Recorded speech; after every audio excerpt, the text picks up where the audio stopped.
Salut tout le monde, c'est Alex. Je vous retrouve aujourd'hui pour une nouvelle vidéo et il s'agira d'une vidéo concernant ma transition à nouveau et plus particulièrement concernant le coming out. J'ai oublié d'aller vérifier les dates sur Instagram, mais je sais que c'était aux alentours de la vingtaine de septembre 2020. Donc comme je vous l'ai dit dans la vidéo précédente qui parlait un peu de ma transition, mais vraiment très peu, j'ai fait mon coming out fin septembre 2020. Donc à mes proches, malgré quelques petites exceptions, on y reviendra, et à mes amis. Donc proches, amis, famille, etc. Pas à mes profs. Je vous en reparlerai. À l'époque, j'étais en fac de lettres, de droit, pas du tout. J'étais en fac de lettres et tout l'été, j'avais fait une introspection en essayant de comprendre ce qui n'allait pas parce que mentalement, physiquement, il y avait quelque chose qui me bloquait. Et avec le temps, avec les 2 mois et demi de réflexion que je me suis accordée tout en travaillant et en faisant mes études à côté, j'ai fini par comprendre d'où venait le souci. Enfin, d'où venait le souci. Pourquoi je me sentais aussi mal. Je vous en reparlerai, je pense, de cette introspection. Décidément, j'ai du mal avec ce mot aujourd'hui. De cette introspection qui m'a permis au final de me libérer d'un poids. Mais aujourd'hui, on va se concentrer sur mon coming out. Ce jour-là, j'avais cours. Je suis allée en cours. Tout s'est bien passé. J'étais avec ma pote. Euh, on n'était que deux, mais on était très bien. On se tapait des fous rires. Faut voir comment. Donc, j'ai vraiment passé une journée totalement lambda. Je suis allée en cours, etc. Et le soir, j'ai j'ai ressenti le besoin, donc j'ai commencé déjà depuis quelques jours à avoir vraiment les mots en tête. J'ai ressenti le besoin de prévenir ma famille. J'avais réussi à mettre définitivement le mot dessus. Je pense que j'ai réussi à mettre définitivement le mot dessus genre, au début septembre, fin août, début septembre 2020. Et il me fallait moi aussi un temps de réflexion et un temps d'analyse de la situation pour vraiment comprendre ce que ça incluait et comprendre comment j'allais faire. Donc j'ai passé vraiment ma journée en mode normal. J'ai eu besoin de 3 semaines, un mois en gros pour analyser tous mes sentiments concernant le fait que j'étais transgenre, ce qui n'était pas simple. Parce que c'est quand même quelque chose dont on n'entend pas tellement parler, un peu plus maintenant, mais il faut savoir que, je ne sais plus si c'est 2010 ou 2013, jusqu'en 2010 ou en 2013, la transidentité était considérée comme une maladie mentale. On s'étonne qu'il faut voir des psys pendant le parcours, mais finalement c'est assez clair le pourquoi du comment. Le parcours c'est pareil, je vous en reparlerai dans une autre vidéo dédiée à ça. Donc j'étais un peu là en mode ah oui quand même. J'ai fait mes petites recherches pendant les 3 semaines, un mois, et quand j'ai été prêt, j'ai pris du papier, des enveloppes et j'ai commencé à écrire des lettres. J'ai écrit une lettre à ma maman, une lettre à ma petite sœur qui habitait chez ma mère et une lettre à mon beau-père. Je vais faire par foyer parce que sinon on va se perdre. Donc j'ai glissé la lettre de ma petite sœur qui à l'époque avait 14 ans et demi. Elle est née en début d'année, donc elle était plus près de ses 15 ans que de ses 14 ans, mais on a compris qu'avait ouais 14-15 ans dans l'enveloppe de ma mère. Donc j'ai glissé l'enveloppe de ma soeur dans l'enveloppe de ma mère en précisant dans la lettre pour ma mère que je lui laissais le choix de donner ou non la lettre de ma soeur. Il faut savoir que chacune des lettres, plus ou moins, je les ai comment dire personnalisées. En mettant des éléments, etc., qui forcément touchaient plus ou moins certaines personnes. Ma mère, mon beau-père, chacun avait sa lettre définie. Il y avait du commun, comme l'explication de ce que ça allait changer, enfin, plus ou moins, l'explication de comment je me sentais depuis que je l'avais découvert, enfin, l'explication était plus ou moins la même, toujours, mais il y avait des petits trucs à côté qui faisaient référence à la vie des personnes, etc. Ce qu'il faut savoir, c'est que dans ma famille, en soi, ma mère m'a toujours dit que qui que je sois, qui que j'aimais, il y avait zéro souci tant que ça restait dans un cadre légal. Tant que je suis dans un cadre légal, elle a aucun souci avec ça. Bon, après, elle m'aimera quand même, tu vois, mais forcément, je pense qu'elle préfère que je reste dans la légalité. C'est toujours mieux. Donc, elle m'a toujours dit que je pouvais faire. Enfin, je pouvais aimer qui je voulais. Ça tombe bien parce que je suis bisexuelle, donc au bout d'un moment, ça aurait été problématique sinon. Et mon beau-père, qui a quelques années de plus que ma mère, forcément, était un peu moins ouvert d'esprit sur le sujet. Et du coup, sa réaction me faisait un petit peu peur. Ma sœur, franchement, j'avais pas trop peur. Je savais pas trop comment elle pouvait réagir, mais j'avais pas peur. Dans le sens où je me suis dit, c'est ma petite sœur, elle comprendra. En plus, enfin, notre mère aurait été- ma mère aurait été là pour lui dire, écoute, il est qui il est.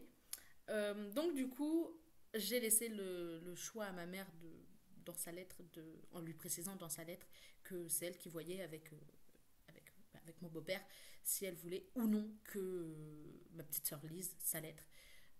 Je sais pas si elle l'a lu avant de la lui donner ou quoi. Tout ce que je sais, c'est que ma sœur l'a eu, ma mère lui a donné et ma sœur m'a envoyé un message, ça devait être sur Instagram, pour me prévenir que c'est pas grave, elle m'aimait quand même, qu'il n'y avait aucun souci et que je restais, je restais quelqu'un de sa famille et qu'il n'y avait aucun souci. Ma mère m'a envoyé un message et mon beau-père, je ne sais plus, j'ai un doute. Je crois pas qu'il m'a envoyé un message tout de suite, mais on avait un repas de famille. Oui, alors, meilleur move de ma vie, je dépose les enveloppes. Oui, parce que j'ai écrit toutes les lettres le même soir, je les ai toutes mis dans des enveloppes avec le nom dessus. Je le faisais un par un parce que sinon c'était le bordel. Et je suis allée les déposer à minuit, enfin, entre 22 heures et minuit, en mode 23 heures et minuit d'ailleurs, parce que du coup tout le monde dormait. Et vraiment, je déposais ça dans les boîtes aux lettres. Et j'ai fini par ma grand-mère qui habitait de plus loin. Je vous raconterai. Donc j'ai déposé ça, enfin, je sais plus, je dépose ça le soir, un soir, je crois que c'était un mercredi soir, si je ne dis pas de bêtises. Le lendemain, je savais en plus à peu près l'ordre, pardon, dans lequel ils allaient les ouvrir, puisque tout le monde travaille et ils vont pas à la boîte aux lettres le matin puisque le courrier passe le midi en général ou en début d'après-midi, vous voyez ce que je veux dire.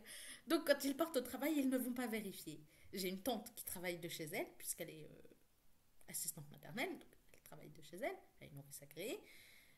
Et donc je savais qu'elle allait aller à sa boîte aux lettres dans la journée. Et franchement, ça me faisait pas peur. Je vous expliquerai pourquoi. Après, ça me faisait pas peur. Et je savais à peu près dans l'ordre dans lequel j'allais recevoir les réponses, etc. Et franchement, nickel. Donc mes parents et ma petite soeur, je l'ai fait par lettre, en sachant que j'ai déposé le courrier après avoir prévenu une de mes... Bah, la pote avec qui j'avais passé la journée, avec qui j'étais en cours, sur Instagram. Je ne sais pas pourquoi j'ai pas attendu quelques heures de plus pour lui dire. Je pense que j'avais besoin qu'elle le sache avant qu'on se revoie.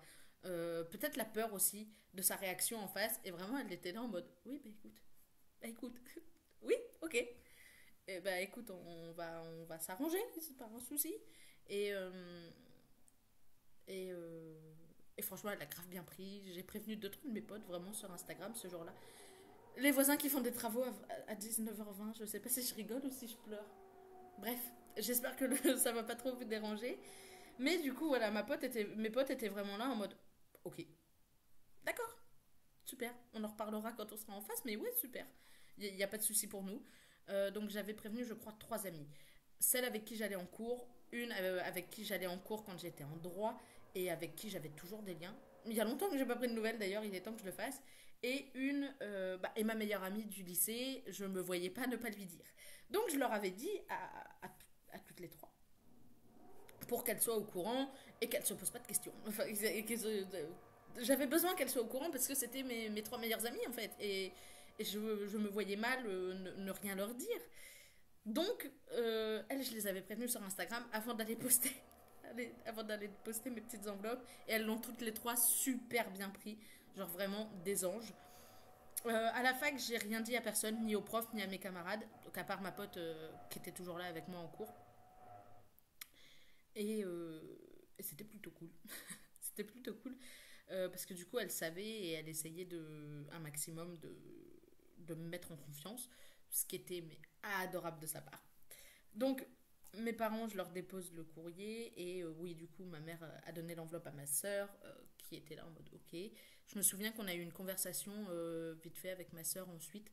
On a jamais vraiment, on s'est jamais vraiment installé autour d'une table tous ensemble, genre toute ma famille ensemble pour en parler, puisque il y en a qui depuis m'adressent à peine la parole. Bref, enfin, ils m'adressent à peine la parole. On se parlait déjà pas beaucoup avant, mais c'est encore pire maintenant, quoi. C'est compliqué. Mais du coup, voilà.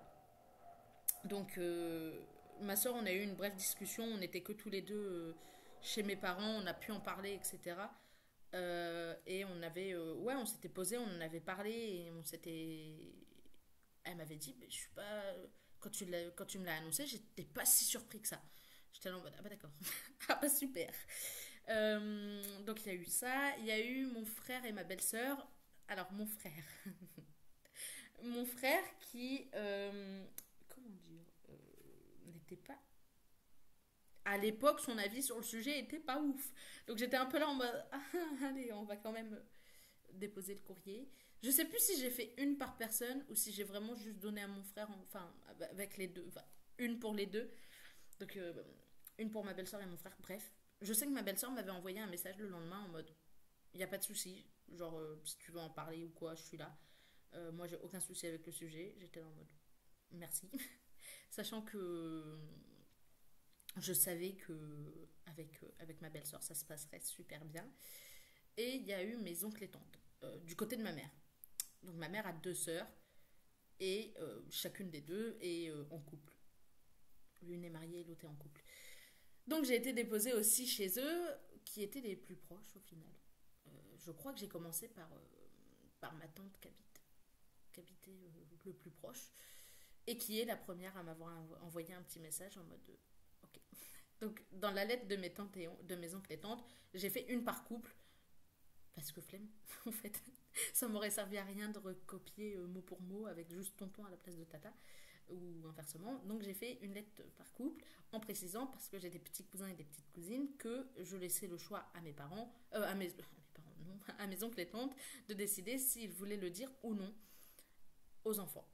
J'ai une petite cousine, la plus grande de mes petites cousines. Je suis alors dans la hiérarchie des cousins cousines. Mon frère est le premier, moi je suis le deuxième, et ensuite il y a ma petite cousine donc qui a 3 ans de moins que moi. Comment ça elle prend 20 ans elle je suis pas sûre. Et ensuite il y a ma petite soeur et ensuite il y a toute une flopée de petits cousins, petites cousines, trois petits cousins, deux petites cousines. Il me semble que c'est ça. Plus ma nièce, mais elle, c'est autre chose. Elle, du coup, c'est encore différent. Euh, en leur précisant que. Donc voilà. Donc ma petite cousine de 3 ans de moins que moi avait à l'époque. 2020, j'avais quel âge? J'avais 21. Comment ça, j'avais 21? Non. Ah bah si, j'avais 21. Elle avait 18. Non, elle avait pas 18, c'est pas possible. Ah non, elle avait 17. J'avais 20. Bon, bref, elle avait. Elle était plus jeune que moi. Elle a 3 ans de moins que moi. Elle a que 3 ans de moins que moi. J'ai 3 ans d'écart avec mon frère et avec elle. Oui, donc bref. Euh, C'est bizarre. C'est louche. Mais du coup, donc elle avait 3 ans de moins que moi. Et ma tante, la première qui a eu l'enveloppe, a décidé de lui en parler quand même. Elle a eu un petit peu de mal, ma cousine, dans le sens où bah, pour elle, j'étais sa grande cousine et ça pouvait pas être différent en fait. Ça va un peu mieux. Ça va un peu mieux quand même. Mon oncle m'a envoyé un message en mode mais on t'aime toujours. Qu'est-ce que tu racontes? Mais on t'aime toujours. Ma tante et mon oncle étaient là en mode mais on t'aime toujours. Enfin, tu restes de notre famille. Que tu sois notre neveu ou notre nièce, pour nous c'est pareil. Enfin, on t'aimera pareil. De l'autre côté, ma tante m'a envoyé un message en mode pareil, en me disant qu'il n'y avait pas de souci, que elle comprenait que ça changeait pas grand chose, enfin ça change énormément de choses, mais que elle voyait pas d'inconvénient à ce sujet-là. Mon oncle de ce côté-là ne m'a pas envoyé de message. Et j'ai vraiment fait le move de déposer toutes les enveloppes à 4 jours, 3-4 jours d'un repas de famille. Pire move au monde. Ma grand-mère m'a envoyé un message après avoir appelé une de mes tantes qui lui a dit par contre tu peux pas le laisser comme ça, il faut que tu l'appelles ou que tu lui envoies un message pour en parler avec parce que c'est déjà courageux de sa part d'avoir réussi à nous prévenir si en plus tu le laisses dans le flou. Parce que ma grand-mère c'est pareil, c'est le problème des générations. Ma mère a une génération de plus que moi mais ma grand-mère du coup a une génération encore au-dessus et j'étais un peu là en mode non de Dieu. Non, de Dieu, c'est fini. Et au final, ma grand-mère, donc au repas de famille, je sais plus pourquoi, on était sortis, elle et moi.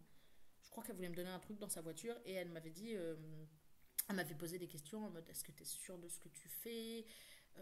C'est pas quelque chose à prendre à la légère. J'étais en mode non, mais t'inquiète pas. J'ai déjà fait commencer mes recherches, mamie. Je sais que c'est pas quelque chose à prendre à la légère. Mais je le fais pas. Je suis pas en train de prendre des choses à la légère. Et franchement, ma grand-mère avait été adorable. Mon frère m'a pas parlé ce soir-là. Il m'a adressé genre une phrase en mode mais t'as un problème dans ta tête. J'étais là en mode bah t'es gentil mais tu te calmes. Non, non, non. Après, je comprends que ce soit difficile pour lui parce qu'il m'a vu grandir.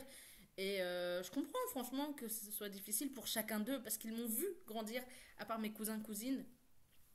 Ils m'ont vu, enfin, je comprends que ce soit compliqué pour eux. Au final, ils ont réussi à plutôt bien s'en sortir, on va pas se mentir. Ils ont tous plutôt bien pris la chose et ils essayent de faire des efforts, un maximum. J'ai déjà entendu ma grand-mère dire mon petit enfant au lieu de ma petite fille, ce qui m'a réchauffé un petit peu le cœur. Au début, ma mère ne savait plus trop comment dire parce que elle pouvait plus dire ma fille. Elle essaye vraiment de ne plus dire ma fille. Alors, mon surnom d'enfance est resté, alors que ça n'a plus aucun rapport avec mes prénoms, parce que à la base, c'était un diminutif de mon prénom. C'était la dernière syllabe doublée, donc c'était Nana, et j'étais là en mode. Ok. Moi, Nana, j'ai toujours grandi avec, donc franchement, qu'on continue à m'appeler Nana, c'est pas un souci, même si j'avoue que je préférerais Alex, par exemple. Mais franchement, non, ma mère essaye de faire des efforts, ce qui est plutôt cool. Quelques semaines après, quelques semaines, non, plus que ça. Ouais, non, quelques semaines après avoir annoncé ça à mes oncles et tantes et ma famille, etc. J'ai pas parlé de mon père parce qu'il était pas, il était pas au courant à ce moment-là. J'ai découvert que ma petite cousine de 13-14 ans à l'époque était au courant. J'étais en train de parler avec ma grand-mère. Il y avait un anniversaire, un truc. J'étais en train d'en parler avec ma grand-mère et on parlait de mon prénom, l'actuel. Et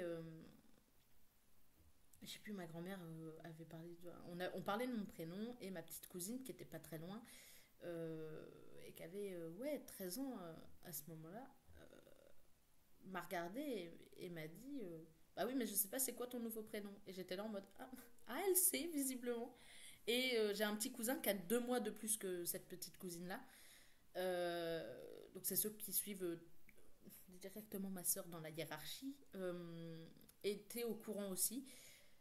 Ils l'ont super bien pris, ils essayent de faire des efforts et du coup d'éviter de me trigger en quelque sorte. Ils se rendent pas forcément compte de ce qui va. On n'en a pas vraiment parlé avec eux, mais ils le savent et ils essayent ils font un maximum d'efforts et vraiment ils le font naturellement et c'est plutôt cool. Ce qu'il faut savoir, c'est que les plus jeunes, les 3 suivants, sont pas au courant. Du moins, je ne le sais pas s'ils le savent. Et ma nièce non plus. Même si il y a quelques phrases que ma nièce dit des fois qui me,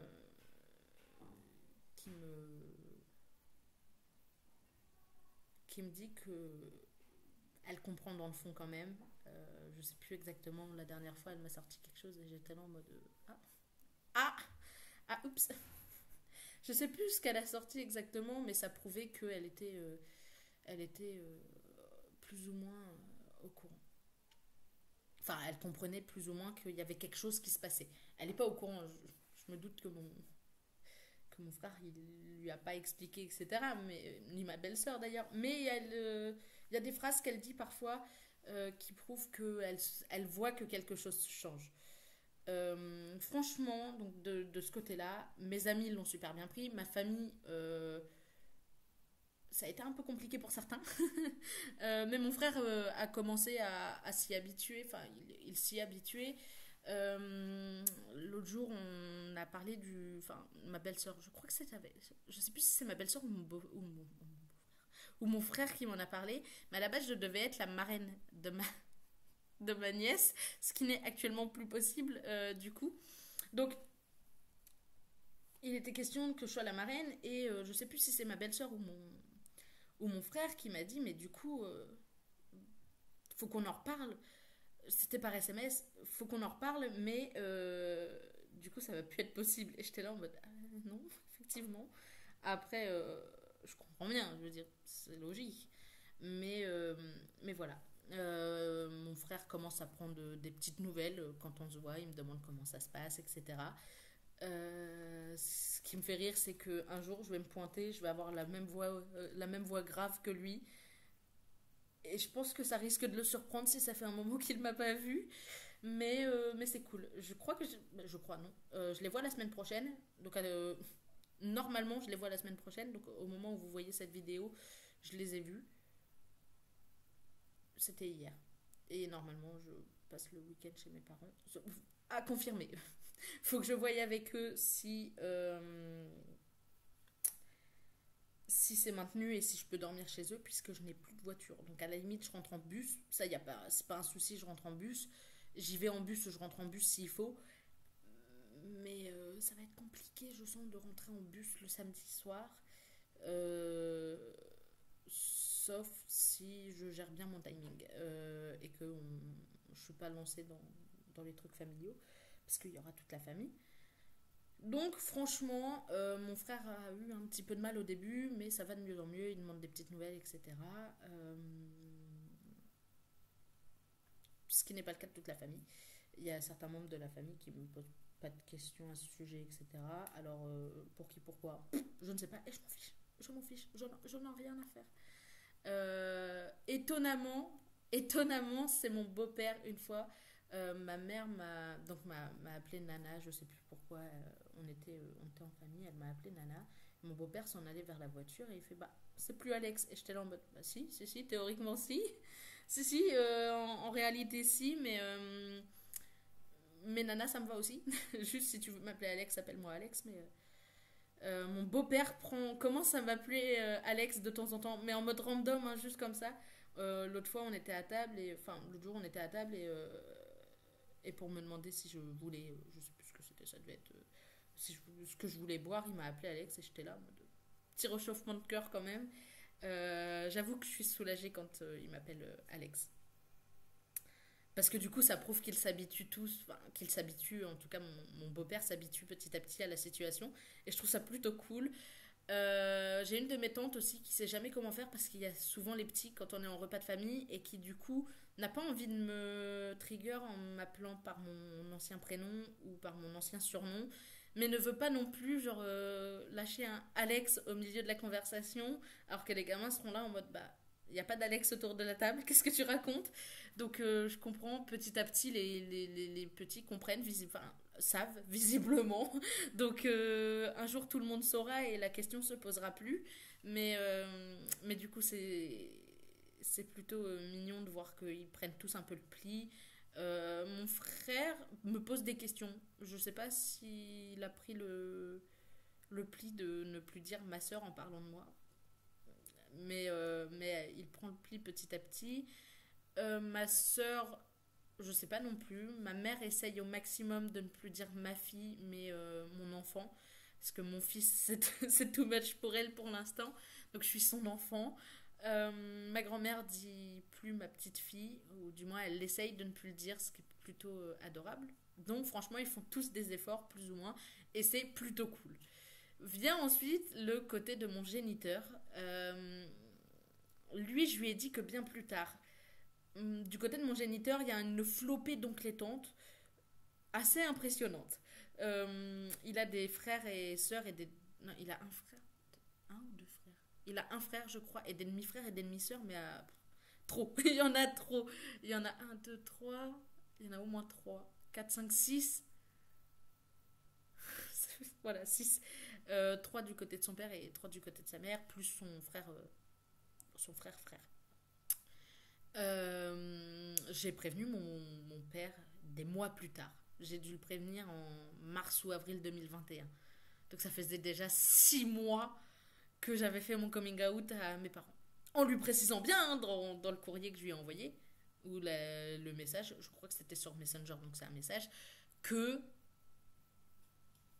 il serait pas surpris d'être le dernier au courant. Et ben si, il a été surpris quand même. C'est-à-dire que il a jamais vraiment été là pour moi et son avis comptait peu pour moi à ce sujet, mais j'avais besoin qu'il soit au courant quand même parce que je savais que si je l'avais pas fait, au bout d'un moment, pendant le parcours de transition, il y aurait bien eu un psychiatre ou un psychologue qui m'aurait dit il faut les prévenir. Oui. Alors du coup, je l'ai fait de moi-même. Donc il m'a envoyé un message en mode il n'y a pas de souci, ça va être dur de me dire que t'es plus ma petite princesse, mais mon petit prince, blablabla. Bref, sortez les violons. Euh, En me disant qu'il allait faire des efforts et qu'il acceptait et que si j'avais besoin d'aide, il était là. Je le revois 2 mois plus tard, il m'appelle ma puce. Bon, au bout d'un moment, est-ce que t'appelles mon frère ma puce? Non, mais alors non. Tu- Arrête, ça suffit. Donc, je l'ai revu que 2 fois, je crois, depuis ce moment-là. À un moment, je devais y retourner, mais suspicion de Covid oblige, je suis restée à la maison. Euh, je l'ai revu donc en juin 2021 et en septembre 2021. Non, en septembre 2020. Non, je l'ai revu qu'une fois du coup depuis. Septembre. Ah oui, non, bah alors c'est pareil, c'était un sketch. Bref, long, très long. Et je l'ai revu qu'une fois, il n'a pas fait vraiment d'efforts. Et en novembre, j'en ai eu assez qu'il me prenne pour un crétin. Excusez le terme, mais il me prend pour un connard. C'est-à-dire qu'il prend pas de mes nouvelles. Sauf s'il est dans le coin et qu'il va voir mon frère. S'il va voir mon frère, il va être là en mode oui, alors je suis dans le coin, je vois ton frère, est-ce que tu viens passer l'après-midi avec nous? Mais si tu vois mon frère, c'est que tu l'as prévenu que tu serais dans le coin. Pourquoi moi je suis pas au courant? C'est un mystère. Il y a une fois, il devait se marier et il a prévenu mon frère, mais pas moi. Je ne sais pas pour qui, je ne sais pas pourquoi. Sachant que quand je lui ai annoncé, quand je lui ai fait mon coming out, il a envoyé aussitôt un message à mon frère pour le prévenir. Oui, et bah écoute, si tu veux. Et en novembre 2021, j'ai coupé les ponts avec lui. J'ai pas besoin de lui dans ma vie. J'en reparlerai peut-être ou peut-être pas dans une autre vidéo. Mais il n'est plus, il fait plus partie du paysage. Donc j'estime ne pas avoir à prévenir mes demi-oncles et tantes qu'il y a de son côté, puisque je les vois de toute façon jamais. Il y en a un, je ne l'ai pas vu depuis une dizaine d'années déjà, rien que ça. Je ne l'ai pas vu depuis, ouais, j'étais gamin la dernière fois que je l'ai vu. Ah vraiment, j'étais un gnome. Hein. J'ai revu sa sœur jumelle, je crois qu'ils sont jumeaux à la base. J'ai revu sa sœur une ou deux fois. Une fois en 2016, une fois en 2020. Ou en 2021. 2016, 2021. Non, 2016 et 2020. Donc bon, je veux bien être gentille, mais je la vois pas non plus régulièrement. Et l'autre, je l'ai revu une fois en 2016. Ça faisait des années que je l'avais pas vu. Je l'ai plus revu et j'ai pas de nouvelles. Donc voilà. Les trois du côté de mon grand-père paternel, du coup, mes trois oncles de ce côté-là, je les vois jamais. Je vois aucun d'entre eux en fait. Du côté de mon père, je vois jamais personne. J'ai quand même récemment pris mon courage à deux mains et prévenu donc le. Je crois que c'est le plus grand de. des frères de mon oncle. Bah, c'est son frère. C'est le seul qui soit vraiment son frère. Je l'ai prévenu quand même parce que c'est celui dont j'ai le plus de nouvelles via les réseaux sociaux. Je regarde ses stories sur Instagram, etc. Et j'ai de ses nouvelles. Et je le vois pas régulièrement, mais il a une excuse, c'est qu'il habite à Lille. Nantes puis Lille. Forcément, je vais pas le voir tous les jours, contrairement aux autres qui habitent à une demi-heure de chez moi, pour la plupart. Bon, il y en a un, il a disparu de la circulation, je vous ai dit, ça fait une dizaine d'années que je l'ai pas vu. Son ref, c'est pareil, j'ai des années que je les ai pas vus, que je l'ai pas vu, bref. Euh,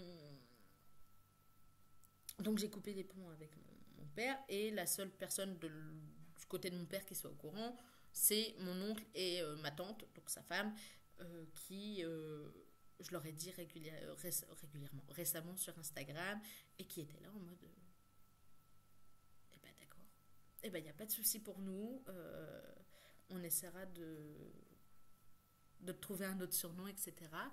Et j'ai ma tante qui m'a renvoyé un message ensuite en me genrant au féminin, normal, elle a l'habitude, et qui s'est repris aussitôt, ce que j'ai trouvé adorable. Et mon oncle était là en mode, t'as pas besoin déjà de nous pour faire ta vie, et en plus t'as pas besoin de te sentir mal par rapport au fait de ne pas nous l'avoir dit avant, puisqu'on se voit quasiment jamais, ce qui est un peu honteux, hein.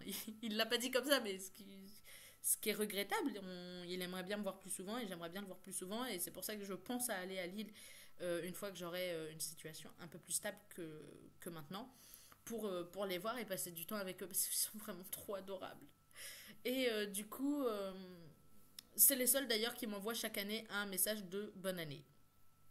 Rien que ça.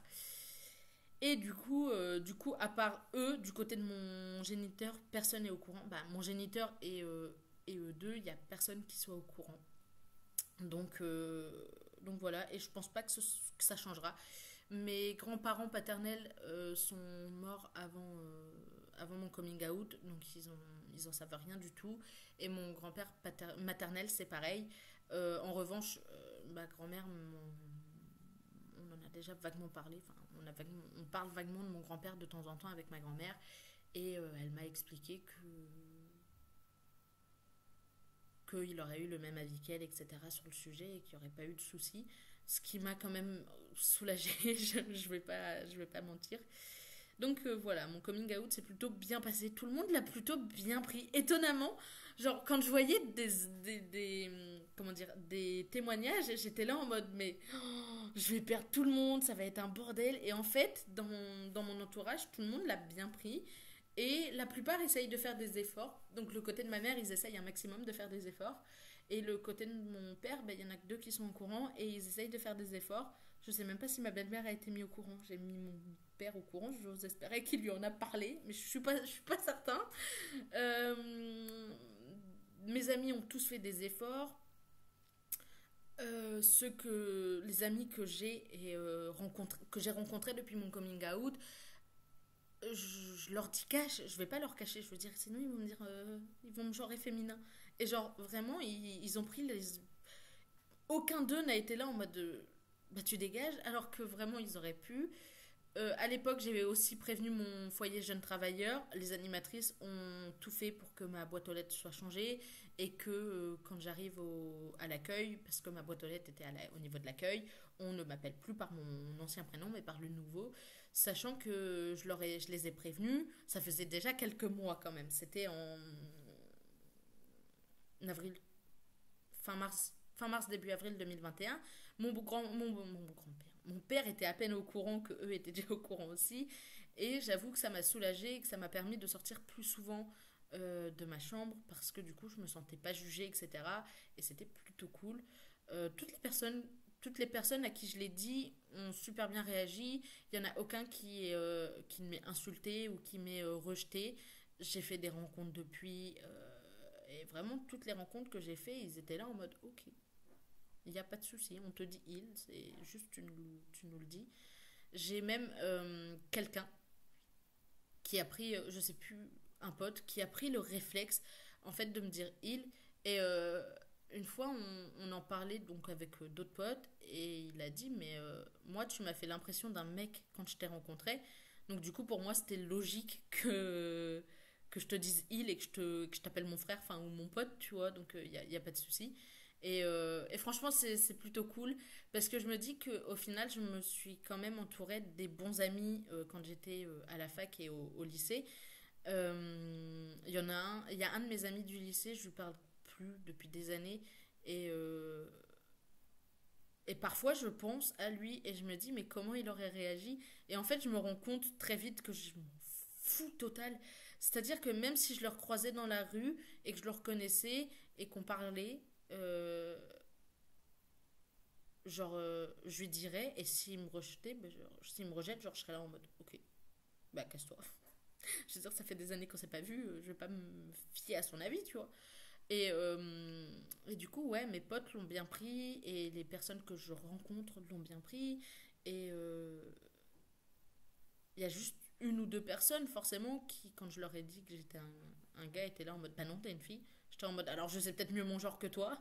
Tu es gentil, mais tu n'es pas à l'intérieur de moi. Ce n'est pas toi qui prends de la testostérone toutes les semaines. Donc tu te calmes. Mais non, non, non, franchement, ils ont tous été hyper gentils. Euh, j'ai recroisé quelqu'un que j'avais pas vu depuis des années et qui m'a reconnu grâce à, je sais pas, à ma tronche, qui a pas du temps changé, alors que la dernière fois qu'il m'a vu, j'avais 5 ans de moins et des cheveux en plus. Et qui m'a dit bonjour et qui n'a pas été choqué par mes cheveux courts ou quoi. Mon coiffeur, le coiffeur, quand je suis arrivée et que je lui ai demandé de passer de une longueur comme ça à ça, il était là en mode vous êtes sûr? J'étais là en mode oui, oui, oui, dégage-moi mes cheveux. C'était peu après le début du parcours. Mais du coup, voilà, je pense que je me suis entourée des bonnes personnes parce que dès le début, au collège et au lycée, enfin, collège, j'ai plus de contact avec les gens du collège, mais au lycée en tout cas, et à la fac, parce que c'est des personnes qui m'ont accepté comme j'étais et qui m'aident en fait, même si je leur parle plus trop à mes trois potes de la fac et je regrette, mais qui m'aident à avancer et qui me poussent en avant et qui me tirent vers le haut et qui m'ont pas rejeté quand je leur ai dit qui j'étais vraiment. Donc, euh, donc franchement, c'était vachement cool. Et dans ma famille, c'est pareil, il n'y a pas eu de rejet flagrant en mode je t'adresserai plus jamais la parole, il n'y a pas eu d'insultes, il n'y a pas eu de mauvaises réactions. Et je tiens à préciser pour toutes les personnes qui voient cette vidéo et qui se disent que oh cool, un coming out c'est trop facile à faire. Non, on va pas se mentir, non. J'ai eu de la chance d'avoir un entourage très sain et très très cool et très compréhensif qui m'a pas laissé tomber. Mais c'est pas comme ça dans toutes les familles. Sachant qu'en plus de faire mon coming out trans, je faisais mon coming out bi. Hein. J'ai fait les deux d'un coup comme ça. Eh, tranquille, on n'en parle plus. Euh, et voilà. Ça se passe pas comme ça dans toutes les familles. Il y a des familles où ça se passe très mal, des parents qui réagissent très mal. Et, euh, et j'avoue que moi, j'ai choisi le système des lettres pour ma famille proche en tout cas, et des réseaux sociaux pour le reste, donc pour mes amis, pour mon père, et, enfin, pour mon géniteur et pour mon oncle et ma tante plus récemment. Parce que le dire en face, ça peut avoir un très bon effet, parce que du coup, on peut enchaîner directement avec la conversation d'explication en quelque sorte, mais ça peut aussi très mal se passer si les personnes réagissent mal. C'est pour ça que moi je l'ai fait par lettre, parce que comme ça je précisais en fin de lettre ou de message sur les réseaux sociaux, sauf pour mon oncle et ma tante récemment, parce que je savais comment ils réagiraient adorablement bien. J'ai prévenu et j'ai dit en bas de la lettre que si vous vouliez, que si la personne n'aimait pas, enfin rejeter l'idée que je sois trans ou quoi, il n'y avait pas de souci. Et s'il y avait besoin d'un temps d'adaptation avant de venir me reparler, il y avait zéro souci. Et que voilà, c'est tout. Ils n'étaient pas obligés de m'accepter, mais que s'ils ne m'acceptaient pas, juste qu'ils n'avaient pas besoin de m'insulter, juste de pas juste me parler plus, quoi. Et au final, ils l'ont tous super bien pris, ils m'ont tous rassuré, en quelque sorte. Euh, plus ou moins d'étapes en fait, à plus ou moins de temps de différence. Mon frère par exemple, le temps d'adaptation a été un peu plus long, le temps d'acceptation en tout cas a été un peu plus long, et je comprends, mais voilà, ça se passe pas comme ça dans toutes les familles. Il y a des familles où les personnes, euh, où la personne qui fait son coming out euh, se fait, euh, se fait rejeter. Et c'est pour ça que essayez de trouver la méthode que vous préférez pour faire votre coming out. Ne le faites pas par lettre si vous voulez en parler ensuite à la personne ou quoi. Mais si vous sentez que potentiellement il y a un danger de rejet, n'y allez pas en mode franco face à la personne. Prenez votre temps et réfléchissez, tâtez le terrain, et prenez des solutions différentes selon les personnes. Moi, je savais que la lettre, c'était l'option parfaite pour toute ma famille et que les réseaux sociaux, bah, pour le reste, forcément, c'était ce qu'il fallait. Et, euh, et voilà. Donc, faites attention à vous. Il existe des associations pour vous aider si jamais vous faites rejeter ou si vous n'avez pas encore fait votre coming out et que vous avez peur ou quoi. Il existe des groupes de parole et des associations. N'hésitez pas à chercher sur Internet autour de chez vous. Et voilà, je vous fais des gros bisous et je vous dis à très bientôt, pas dans 2 jours, pour une nouvelle vidéo. Désolée de la longueur de celle-ci. Gros bisous. Bye.